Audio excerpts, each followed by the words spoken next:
Independence Day Resurgence. This film takes place 20 years after the original Independence Day. So they had 20 years to think of what they wanted to do for a sequel. The world has peace. And they combine alien technology with human technology to make, effectively, a pseudo-utopian society. And then they attacked again. The last time it was multiple ships that destroyed multiple landmarks. This time it's effectively a giant ship. Giant ship. And instead of multiple giant landmarks, it pretty much just focuses on the United States. Because, you know, when you have this giant global, like, world union sort of thing, of course the U.S. has one that takes leads. When they have a meeting early on and they're discussing what else they want to do, and the U.S. kind of chooses what to do. When they show their massive space station on the moon, you pretty much just have Americans. When it comes to the final battle, and you've got your your 5 principal young characters, 4 of them are Americans. At least we got a Chinese woman. But it's, if we're going to do these, the world has peace. Would it be so difficult to have a non-American president be the one to help, you know, galvanize everybody? They again show the, oh, we're all going to die. That's okay.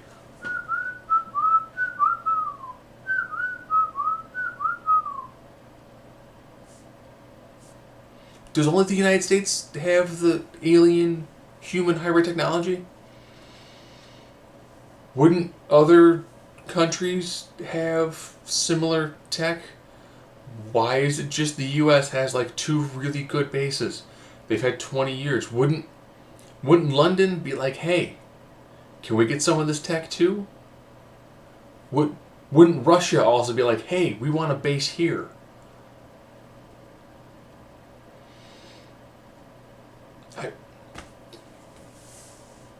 I don't get the whole, if it's a world united front, wouldn't other countries have had access to this technology? Just saying. Since they really did push this is a united world front, they really should have had multiple countries involved in this. There's too many Jeff Goldblum characters. That is the nerdy white guy. A lot of them are nerdy white guys. I like to call back to the previous films. Data wakes up from his coma. It's going on about 20 years. But he provides the juvenile-esque humor that you're like, no, you don't need these moments of levity because the film is not serious. The design of the alien hive queen, I dug that. I like that. Ironically, my favorite characters, they pick up an African warlord really early on, who you can tell is so, it's like, what's your character? This is my character. This is my delivery. This is how I do things. It is direct, it is to the point. And I was like, if you're going to do a third film, I want to see him be a main character. And I was like, what are we going to do? He's like, I killed them with machetes. Oh, how have you killed? I've killed hundreds of them with my bare hands and machetes.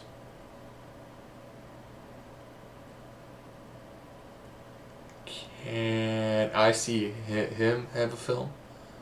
I want to see him and his like small warlord contingent doing like a guerrilla war against the alien ship that landed where they were. Can I have that film?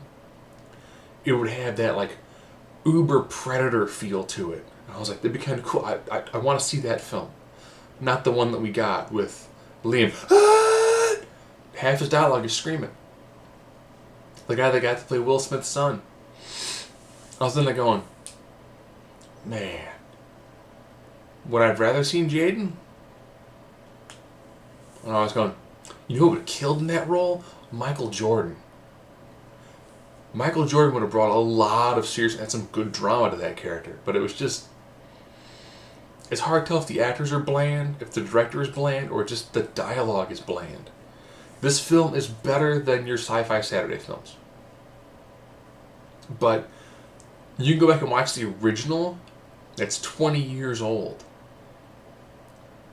And it's vastly better.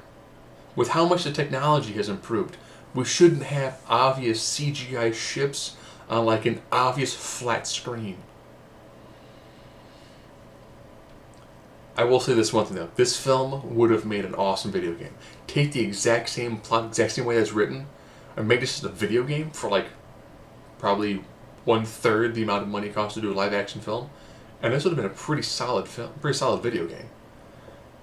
But at this point, and the hardcore push for a third film, no. No. No. No. I'll be honest, the way to describe that third film, take the money you're going to have to put on that film and just make a live action Halo.